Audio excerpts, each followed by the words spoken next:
कैसे हैं आप लोग?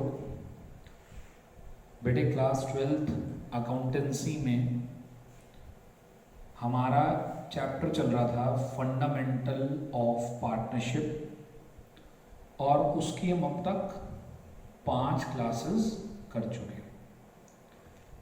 लास्ट क्लास में मैंने आपको एक क्वेश्चन कराया था अपने पास से, एक एग्जाम्पल, जिसमें मैंने आपको P&L एप्रोप्रिएशन अकाउंट बनाना सिखाया, पार्टनर्स कैपिटल अकाउंट बनाना सिखाया और जर्नल एंट्रीज करनी सिखाई।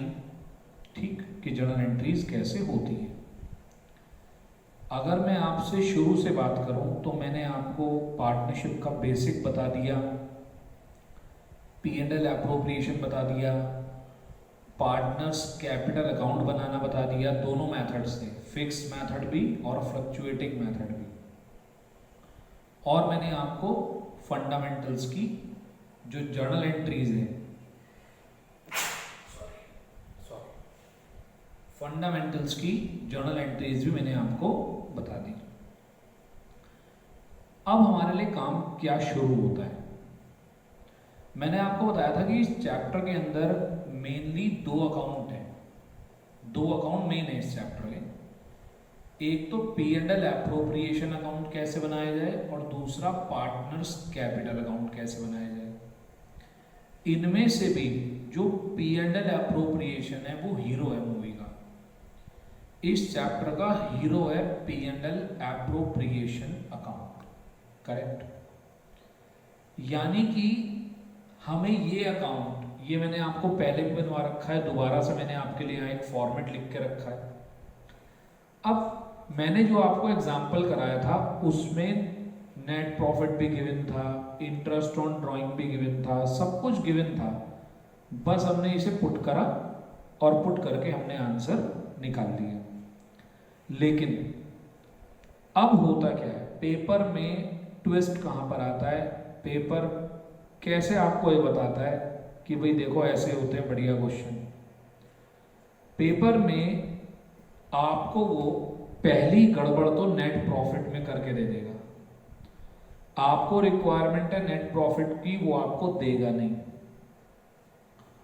दूसरी गड़बड़ वो इंटरेस्ट ऑन ड्राइंग की कर देगा।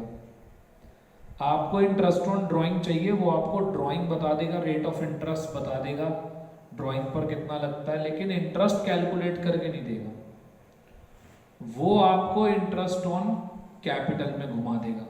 ठीक है, मेन इन 3 चीजों में कैलकुलेशन करनी आनी चाहिए हमें।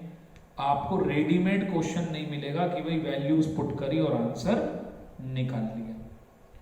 तो यानी कि अगर किसी बच्चे को P&L एप्रोप्रिएशन अकाउंट सीखना है तो पहले उसे ये 3 चीजें सीखनी पड़ेंगी, तो कहीं जाके उसको P&L एप्रोप्रिएशन अकाउंट बनाना आएगा, करेक्ट। मैं आपको इसके कुछ क्वेश्चंस भी कराऊंगा आज, ठीक है। इसके ऊपर हम शुरुआत करेंगे। तो अब आप एक बात समझिएगा कि हमें सबसे पहले इस टॉपिक को तैयार करना है नेट प्रॉफिट की। भाई नेट प्रॉफिट एक्चुअली होता क्या है। एक बच्चा कहने लगा सर नेट प्रॉफिट क्या होता है, ये तो हमने क्लास 11th में पढ़ा हुआ है। क्लास 11th में हम P&L अकाउंट बनाते थे, करेक्ट, और उससे हमें आंसर निकल कर आता था नेट प्रॉफिट। बिल्कुल सही कह रहे हैं आप। अब यहां पर वो क्या करेगा, आपको नेट प्रॉफिट देगा नहीं, घुमा देगा। आपको खुद नेट प्रॉफिट निकालना है। तो बेटे जरा सुनिएगा बात। सबसे पहली बात मैं कर रहा हूं आपसे नेट प्रॉफिट की। नेट प्रॉफिट क्या होता है? This profit will be calculated after charging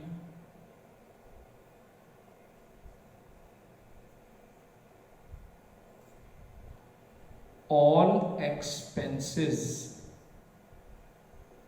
in P&L account and taking into consideration all incomes.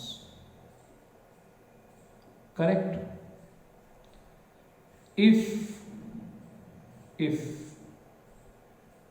net profit is not given,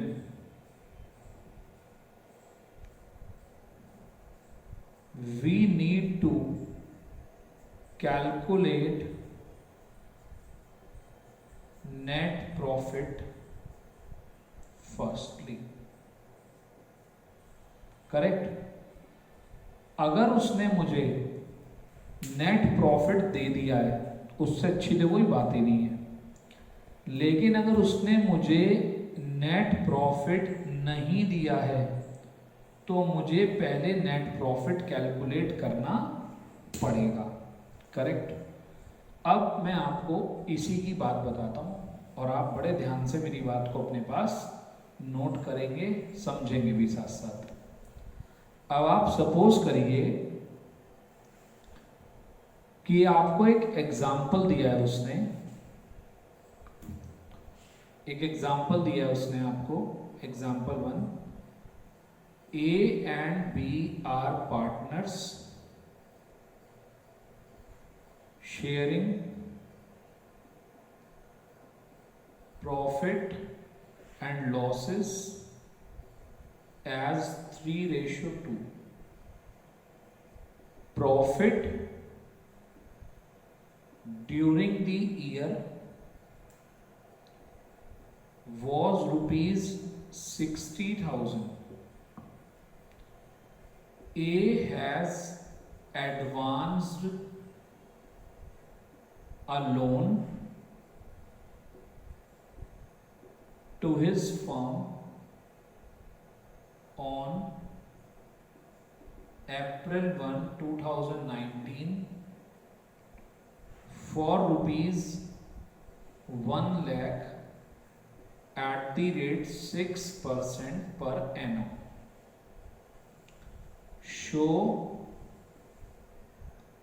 the distribution of profit. ठीक, ये छोटा सा क्वेश्चन आपके सामने गिवन है। बेटे इस पे एक बात पे आप ध्यान दो, यहां लिखा है ए और बी पार्टनर है, प्रॉफिट शेयरिंग रेशियो 3:2 है, और यहां पर प्रॉफिट ड्यूरिंग द ईयर, इस वर्ड पे ध्यान दो, क्या लिखा है? Profit during the year. उसने आपसे ये नहीं बोला कि ये नेट प्रॉफिट है। अगर ये नेट प्रॉफिट होता तो मैं मान लेता कि जो पार्टनर को इंटरेस्ट ऑन लोन हमें देना है वो हम उसे दे चुके। समझिएगा मेरी बात बहुत ध्यान से। मैंने P&L एप्रोप्रिएशन में कहीं भी इंटरेस्ट ऑन लोन लिखा, माना पार्टनर को ही देना है इंटरेस्ट ऑन लोन, लेकिन इंटरेस्ट ऑन लोन पार्टनर को मिलता जरूर है, लेकिन वो P&L अकाउंट की आइटम है, ना कि P&L एप्रोप्रिएशन की। यानी कि इंटरेस्ट ऑन लोन हमारा एक नॉर्मल खर्चा है जो P&L में आ जाना चाहिए था और उसे माइनस करने के बाद नेट प्रॉफिट आना चाहिए था। अब यहां पर अगर वो खुद कह देता कि नेट प्रॉफिट है, तो जो ये वाली लाइन है इसका कोई यूज नहीं होता अगर ये नेट प्रॉफिट होता। लेकिन यहां पर क्या लिखा है कि ये है प्रॉफिट। तो कभी भी जब प्रॉफिट गिवन होगा तो पहले मैं बनाऊंगा working note number 1। Profit given है मुझे ₹60,000, उसमें से माइनस करूंगा interest on loan at the rate 6%। अच्छा, टाइम पीरियड के हिसाब से भी हो सकता था लोन, तो फिलहाल 6,000, 54,000 ये जो निकल कर आया ये है नेट प्रॉफिट। करेक्ट? आई बात समझ में? तो यानी कि ये नेट प्रॉफिट है। अब जब मैं P&L एप्रोप्रिएशन अकाउंट बनाऊंगा, देखिएगा बिल्कुल ध्यान से, छोटा सा ही बनेगा इसमें P&L एप्रोप्रिएशन। जब मैं P&L एप्रोप्रिएशन बनाऊंगा तो उसकी क्रेडिट साइड में हम सबसे पहली आइटम क्या लिखते हैं, बाय P&L नेट प्रॉफिट। तो मैं वहां पर 60,000 नहीं लिखूंगा, मैं वहां पर लिखूंगा 54,000। और जब क्वेश्चन में और कुछ दे ही नहीं रखा, ना सैलरी है ना कमीशन है, कुछ भी नहीं है, तो यही 54,000 क्या हो जाएगा, डिविजिबल प्रॉफिट 54,000। और इसी प्रॉफिट को मैं ए और बी के बीच में बांट दूंगा 3:2 में, करेक्ट। तो अगर मैं 54,000 को डिवाइड कर देता हूं 3:2 में, तो ये हो गया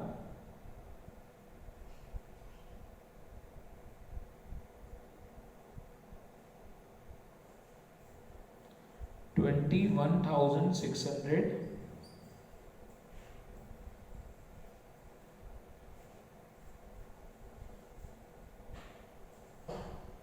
32,400। ठीक है जी। तो यानी कि मैंने आपको क्या बात समझाई, मैंने आपको बोला कि बेटे यहां पर जरूरी नहीं है कि वो आपको नेट प्रॉफिट दे, आपको नेट प्रॉफिट खुद कैलकुलेट करना पड़ेगा, और खुद कैलकुलेट करने के बाद निकल कर आएगा नेट प्रॉफिट, और फिर हम उसे यहाँ पर लिख देंगे। तो मैंने आपको बस इतनी सी बात समझाई है, आराम से सुनना मेरी बात बहुत ध्यान से। मैंने कहा बेटा मैं P&L अकाउंट की स्टार्टिंग करूंगा नेट प्रॉफिट से। अब आप चेक कर लो कि नेट प्रॉफिट गिवन है या नेट प्रॉफिट गिवन नहीं है। अगर नेट प्रॉफिट गिवन नहीं है तो सबसे पहले नेट प्रॉफिट निकालो। सर कैसे निकलेगा नेट प्रॉफिट? जो चीजें आप पार्टनर को दे दो एज अ पार्टनर, जो P&L एप्रोप्रिएशन में आती हैं, उन्हें छोड़कर हर चीज, हर खर्चा माइनस हो जाना चाहिए। यानी कि नेट प्रॉफिट वो प्रॉफिट होता है जिसमें से अभी तक मैंने पार्टनर को सैलरी नहीं दी, मैंने पार्टनर को इंटरेस्ट ऑन कैपिटल नहीं दिया, इंटरेस्ट ऑन ड्राइंग नहीं लगाया, उसके बाद रिजर्व में कुछ नहीं डाला, कोई कमीशन नहीं दी। यानी कि नेट प्रॉफिट के लिए आपको इंटरेस्ट ऑन लोन एटसेट्रा जो भी है, जो भी खर्चे हैं, वो सब ऑलरेडी पे कर देने होते हैं। उन्हें पे करने के बाद जो अमाउंट आती है उसे हम बोलते हैं नेट प्रॉफिट। तो सबसे पहला पॉइंट आता है नेट प्रॉफिट का। तो P&L एप्रोप्रिएशन का पहला पॉइंट क्या है? Net profit. और नेट प्रॉफिट आपको क्वेश्चन में बहुत ध्यान से देखना है कि नेट प्रॉफिट गिवन है या ओनली प्रॉफिट गिवन है। अगर ओनली प्रॉफिट गिवन है तो एक बार चेक कर लीजिए कि कहीं उसमें से कुछ एक्सपेंस अभी माइनस होने को रह तो नहीं गया है, करेक्ट। तो ये आप कॉपी करो, हम एक एग्जांपल और करेंगे अभी इसी टॉपिक का। देखो बेटा, आपको आपकी स्क्रीन के राइट हैंड साइड पे एक एग्जांपल दिखाई दे रहा है, एग्जांपल 2। उसमें भी हमें P&L एप्रोप्रिएशन अकाउंट ही बनाना है, ठीक। बड़े आराम से उसको एक बार रीड करिए। A and B पार्टनर्स हैं, they have contributed 1 lakh 2 lakh. Profit for the year before the following was ₹120। यानी कि नीचे कुछ पॉइंट हैं, उन्हें कंसीडर किए बिना मेरा प्रॉफिट आ रहा है 1,20,000। अब क्या क्या है नीचे पॉइंट? इंटरेस्ट ऑन कैपिटल है 6% का। A has given a loan of ₹50,000 on 1st October 2019 at 6%. Rent देना है B को ₹1,000 पर मंथ। अब मुझे एक बात बता दो, आप अभी तक इंटरेस्ट ऑन कैपिटल नहीं दिया, कोई दिक्कत वाली बात नहीं है, वो तो वैसे भी P&L एप्रोप्रिएशन में ही आता है। लेकिन इंटरेस्ट ऑन लोन, पार्टनर को salary, commission, interest on capital, इन तीनों के अलावा अगर कुछ भी मिलता है तो वो नेट प्रॉफिट आने से पहले मिलता है। पी एंड एल अकाउंट की आइटम होती है, वो एक नॉर्मल खर्चा होता है। भाई एक बात बताओ, पार्टनर ने तुम्हें लोन दिया, उस पर इंटरेस्ट देना कंपलसरी है या ऑप्शनल है? कंपलसरी है। अब जो भी हम चीज कंपलसरी होती है वो पी एंड एल अकाउंट की डेबिट साइड में आती है, ना कि पी एंड एल एप्रोप्रिएशन में। करेक्ट? तो यानी कि जो कंपलसरी खर्चा है वो अब तक घट जाना चाहिए था, अभी तक घटा नहीं है। जरा देखिएगा, सॉरी, जरा देखिएगा, मैंने बनाया P and L appropriation account, वहां पर मैंने लिखा क्रेडिट साइड में ये पर्टिकुलर्स अमाउंट, पर्टिकुलर्स अमाउंट। भाई मेरा तो एक छोटा सा कहना है बस आपको, मुझे यहां पर चाहिए P and L account net profit. अब जो गिवन है आपको 120, क्या वो 120 नेट प्रॉफिट है तो लिख दो, नहीं है तो कैलकुलेट करो, सीधी बात है। मैंने बनाया working note number 1, calculation of net profit. अब जो मुझे प्रॉफिट गिवन है, प्रॉफिट गिवन है 1,20,000, इसमें से मैंने माइनस कर दिया इंटरेस्ट ऑन लोन।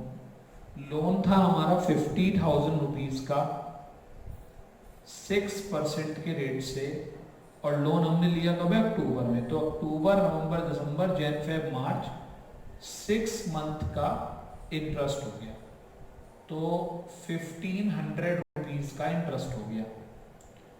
उसके बाद रेंट टू पार्टनर, ये भी कंपलसरी पेमेंट है भाई, आपको फायदा हो ना हो। उसने आपको प्रॉपर्टी इसलिए दी है कि भाई किसी और से जो किराए पर लोगे, मेरी प्रॉपर्टी ले लो किराए पे, और आप उसे 1,000 रुपये पर मंथ किराया देते हैं, यानी कि पूरे साल में हो गया 12,000। तो इसका मतलब 120 में से आपने इसे माइनस कर दिया। अब जो निकल कर आया है वो है नेट प्रॉफिट। तो यानी कि 120 में से आपने 13,500 माइनस कर दिए,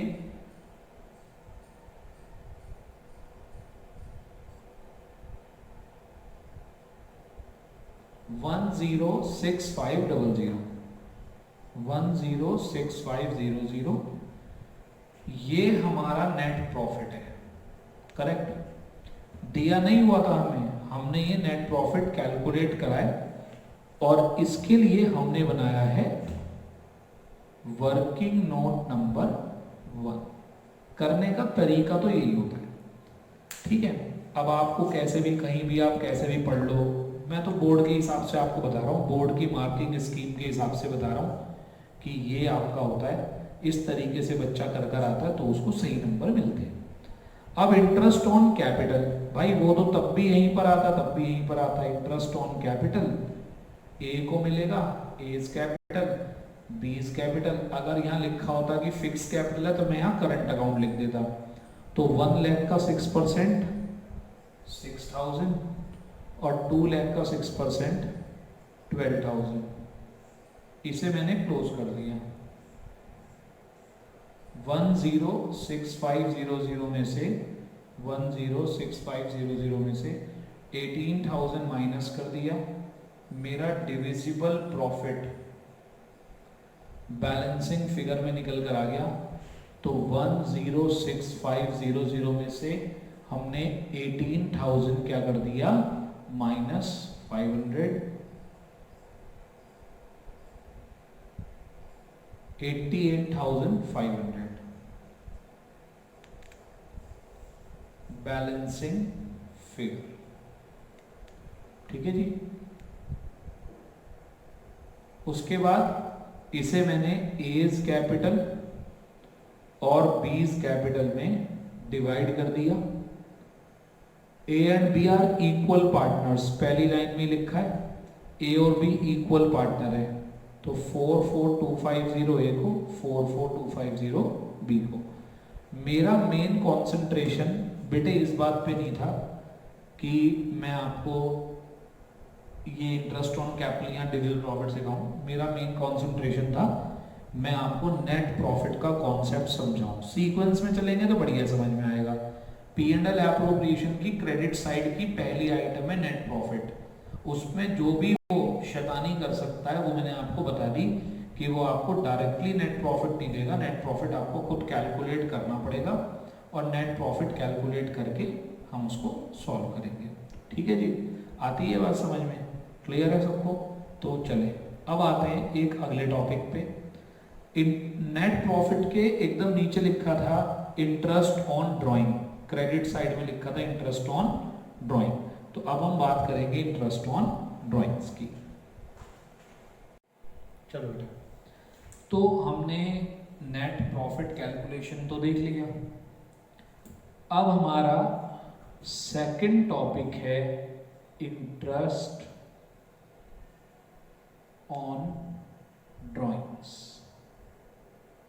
करेक्ट? अगर मैं बात करूं बेटे, आओ मैं आपको इसका मीनिंग लिखवाता हूं, तो मैं आपका टाइम खराब करा रहा हूं। इंटरेस्ट ऑन ड्राइंग हर बच्चे को मालूम है, जब एक पार्टनर, जब एक पर्सन अपनी फर्म से पर्सनल यूज के लिए कोई अमाउंट विड्रॉ करता है या गुड्स विड्रॉ करता है तो उसको हम ड्राइंग्स बोलते हैं। उस ड्राइंग पर इंटरेस्ट चार्ज किया जाता है। वो इंटरेस्ट फर्म के लिए एक इनकम होती है और पार्टनर के लिए वो एक एक्सपेंस होता है, जिसकी जर्नल एंट्री हम ऑलरेडी जर्नल एंट्री में देख चुके। मेरा काम आज आपको इंटरेस्ट ऑन कैपिटल कैलकुलेट करना सिखाना है।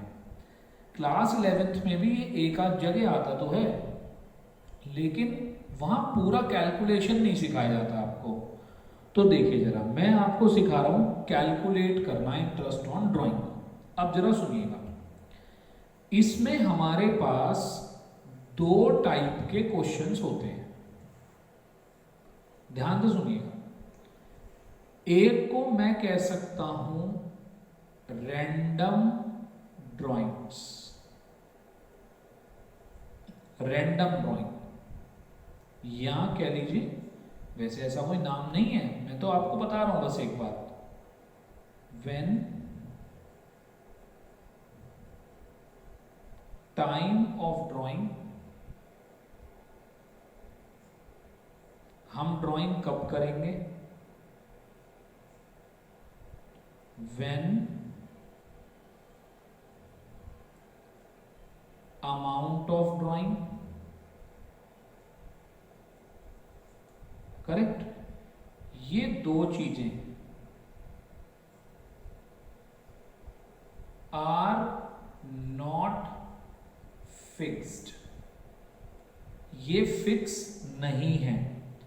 कितने पैसे निकालेंगे, कब निकालेंगे, फिक्स नहीं है। ठीक? एक तो हमारे पास ऐसे क्वेश्चन होता है जिसमें पर्सन कभी भी आता है, क्या था भाई साहब मुझे तो पैसे चाहिए, निकाल के ले जाता है। करेक्ट? एक होता है, इसे बोलते हैं हम रैंडम ड्राइंग, नहीं है ये सिंपल होता है। इसके अंदर व्हेन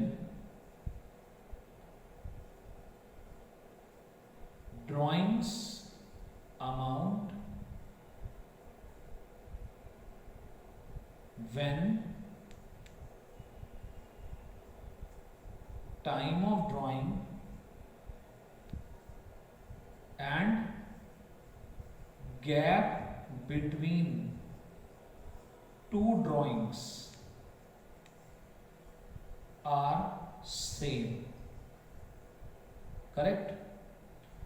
यानी कि ये तीन चीजें कैसी होती हैं? सेम होती हैं। करेक्ट? गैप सेम होता है और टाइम पीरियड, ये टाइम और ड्राइंग की अमाउंट ये फिक्स्ड होती है कि भाई हमें कितने पैसे निकालने हैं। मैं आपको एक एग्जांपल के तौर पर बताता हूँ। For example, ₹2000 withdraw at the end of each quarter. Her quarter की एंड पर हम 2000 रुपये अपनी फर्म से निकाल लेंगे। और यहाँ एग्जाम्पल कैसे होता है,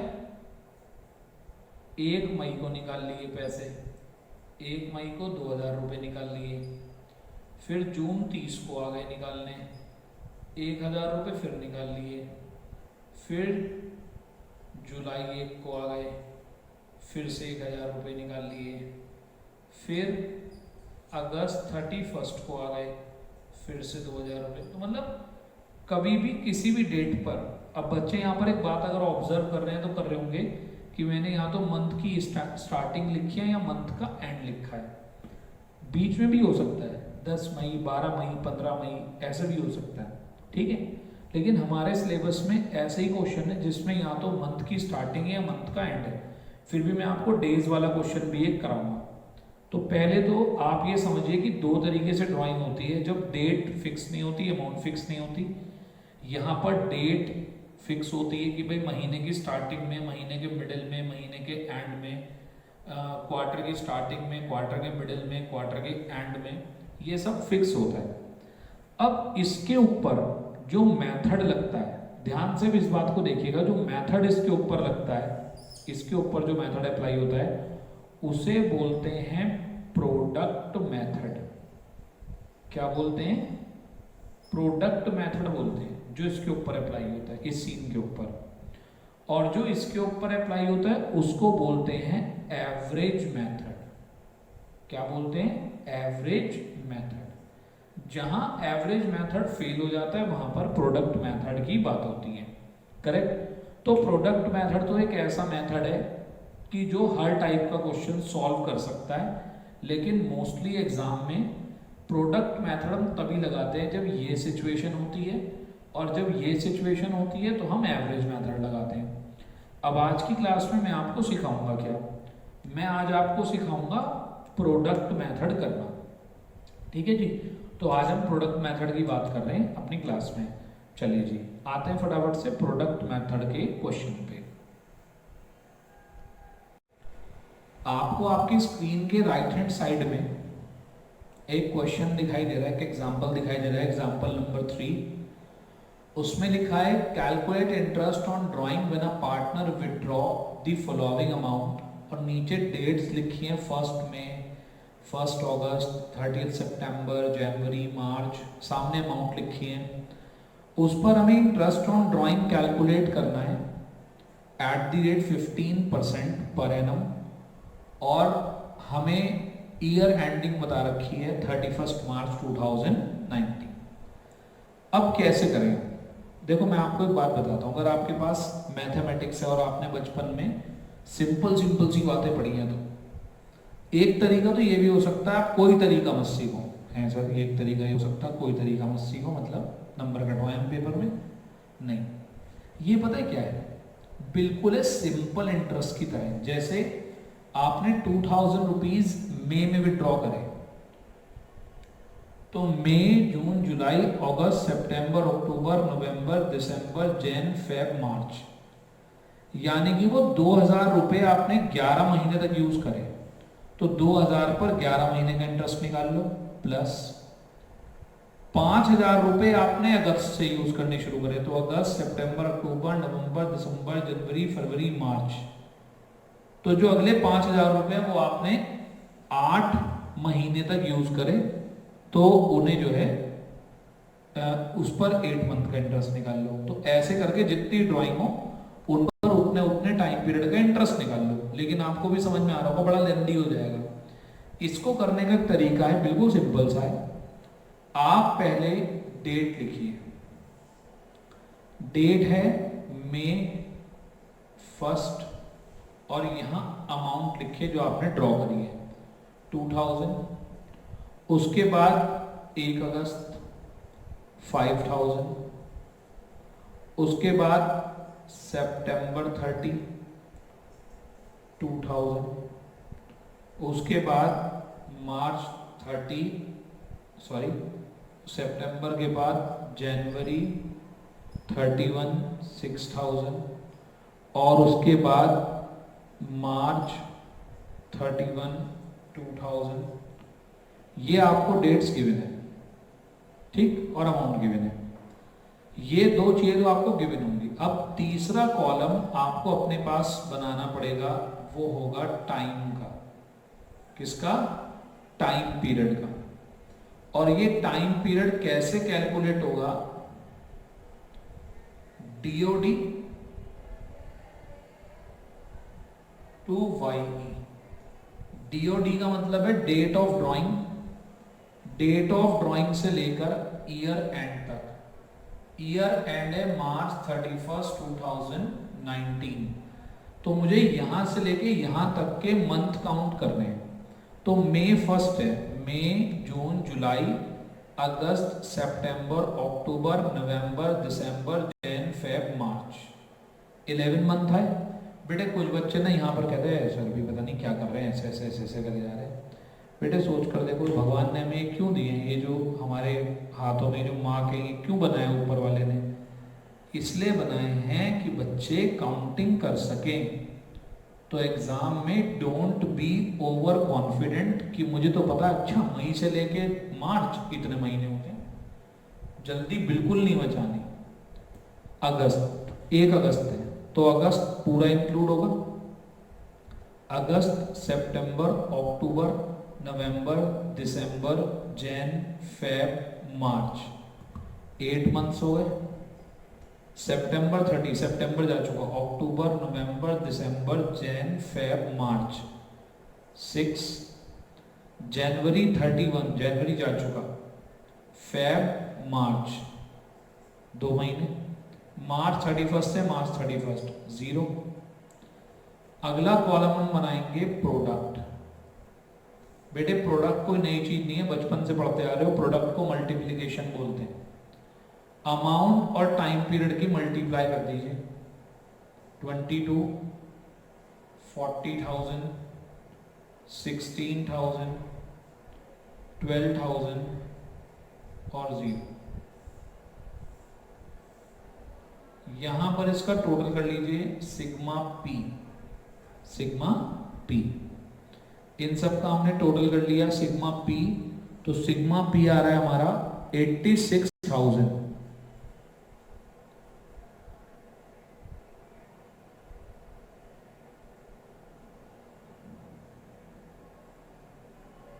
एक 6 12 है, ठीक।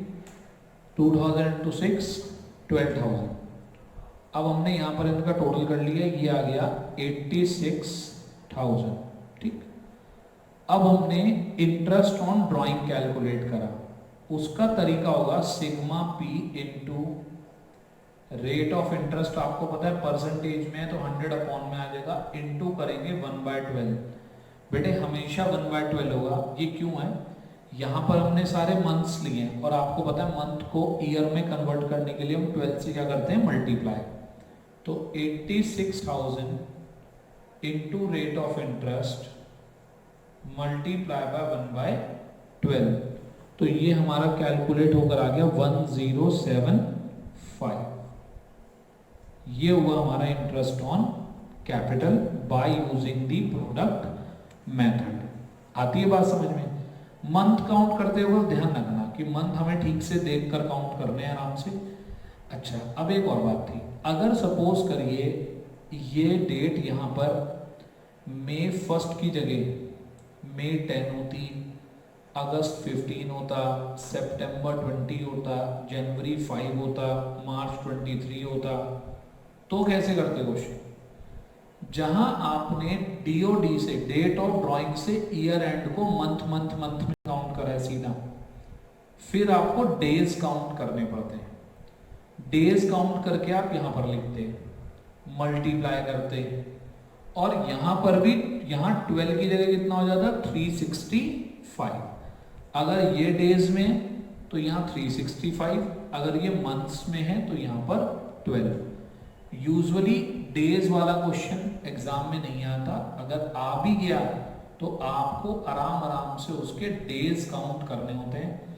मैं आपको एक करके दिखा देता हूँ। जैसे सपोज करिए वो आपसे कहता है सितंबर 23, यहाँ से मार्च 31 तक के आपको डेज काउंट करने, ठीक है। अब मुझे नहीं पता आपको ये बचपन में सिखाया गया नहीं सिखाया गया, मुझे तो सिखाया था।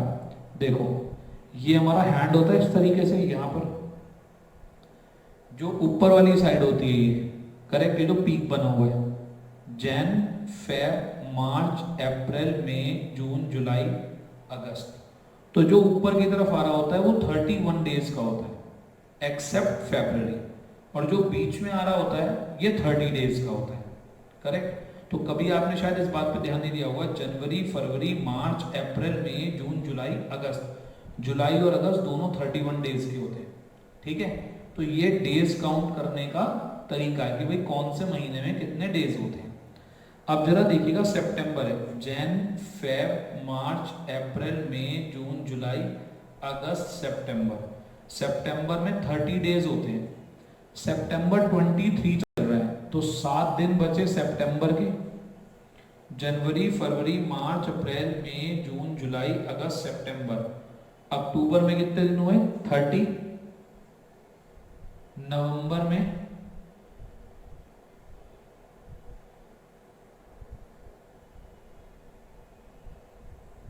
फिर दिसंबर, फिर जनवरी, फिर फरवरी, फिर मार्च।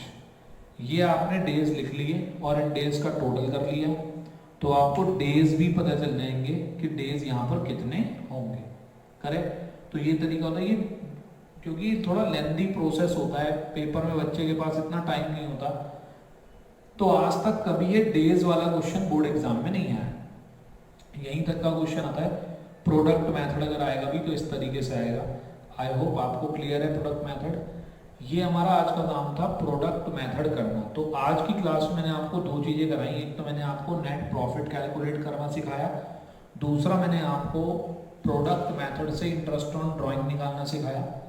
अगली क्लास में मैं आपको कराऊंगा इंटरेस्ट ऑन ड्राइंग निकालने का दूसरा मेथड, जिसका नाम है प्रोडक्ट मेथड के अलावा कौन सा मेथड बोला था अभी मैंने, एवरेज मेथड। तो एवरेज मेथड मैं भी आपको और कराऊंगा नेक्स्ट क्लास में। तब तक के लिए आप इसे ठीक से नोट करिए, ठीक से इसको लिखिए अपने पास। Thank you, have a nice day. Next class में मिलेंगे नए टॉपिक के साथ।